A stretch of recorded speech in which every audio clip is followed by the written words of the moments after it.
Jupyter Notebook has become a go-to tool and environment for most of the data scientists these days. So what is Jupyter Notebook and what makes it so special? Jupyter Notebook, formerly known as IPython Notebook, has become an integral part of data science projects due to its ability to combine code blocks along with human-friendly text that can be formatted using Markdowns. You can also view the images and videos right in your notebook. This makes Jupyter Notebook as a very interactive document, and you can work on it using your favorite web browsers, and we will see that in a demo in just a moment. Well, the Jupyter Notebook not only supports Python kernels, means not only you can run Python code in it, you can also run codes in other languages as well, such as R or Julia or Scala, right in the single notebook. So you can get all of this in a single development environment.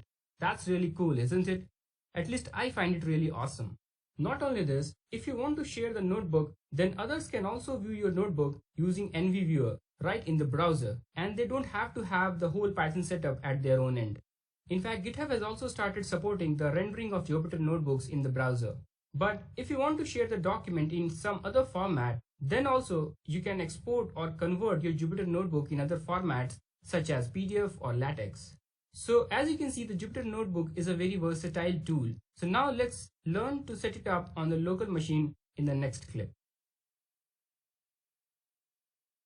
In this module, we will set up the Jupyter Notebook on the local machine. To run the Jupyter Notebook on your local machine, we can use our terminal or command prompt if you are on the Windows machine. In our working directory, let's create a folder named as Module 2. Let's navigate to this folder. So inside this folder, we can use the following command: Jupyter space notebook. You can also specify the port number using the port flag. If you do not specify the port number, the notebook will try to use the default port number of 8888. To know more about the notebook server options, you can use the help flag. So as you can see, there are several options here. One common option, that is no browser option. You can use this option especially on systems that don't have any graphical user interface. So this will start the notebook server without opening a web browser. This is a very common scenario where you want to host the Jupyter Notebooks on cloud so that you can run the notebook server without any browser and then use your own local machine to access the notebooks. Anyways, let's use the default Jupyter Notebook to launch the notebook server on your local machine.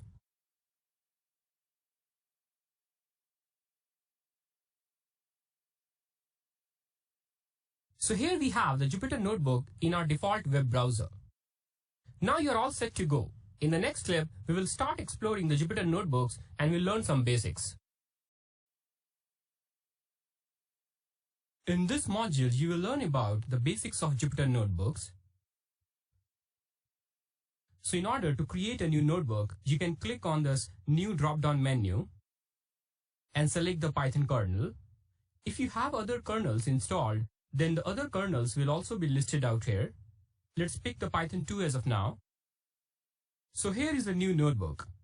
Let's give it a name. To set the name, you can click on this Untitled area.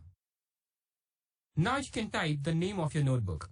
Let's set it as My First Notebook. Well, a Jupyter Notebook is made up of cells. By default, you will get one cell and you can create additional ones as well. These cells can contain different types of items. By default, whenever you write in these cells, they will be treated as code, which in our case is a Python code. If you would have selected different kernels such as R or any other language, then the text will be treated as code in that particular language. Now let's write the Hello World Python code here. Now to execute this cell, you can go to cell and click Run, or you can use the keyboard shortcut Ctrl+Enter. We will use this keyboard shortcut to execute the cell. And here you can see the output just below the cell. This is really great because now you can write your code and view the results side by side. Another thing you might have noticed about this square bracket after the letters IN. So if you see the square brackets, this means the cell contains some code. And each time you will execute the cell, the square bracket will show the execution number of the code cells. Another important thing is that when you are using the Control plus Enter, then it will execute the cell and the focus will remain on that particular cell only. However, if you use another very helpful keyboard shortcut, that is Shift plus Enter, then not only it will execute the cell, it will also create a cell just below it. Let's try that.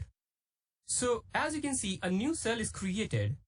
So let's use this new cell to enter some markdowns. You might be familiar with markdowns.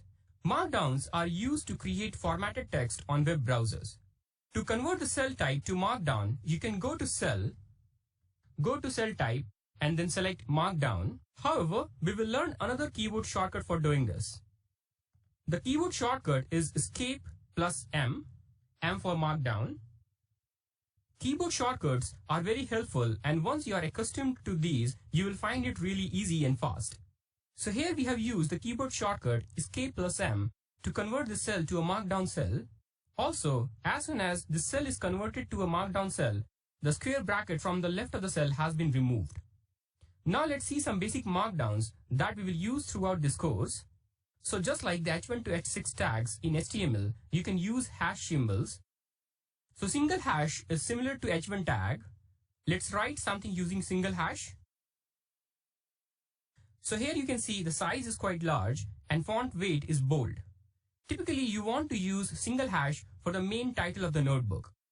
If you want smaller fonts, then you can use more hashes. Let's add more hashes. If I add more hash symbols, the font size is decreased. So this is just like h1, h2 and h3 kind of tags. Now to execute the cell, again you can use the Control plus Enter or Shift plus Enter if you want to create a new cell after the execution.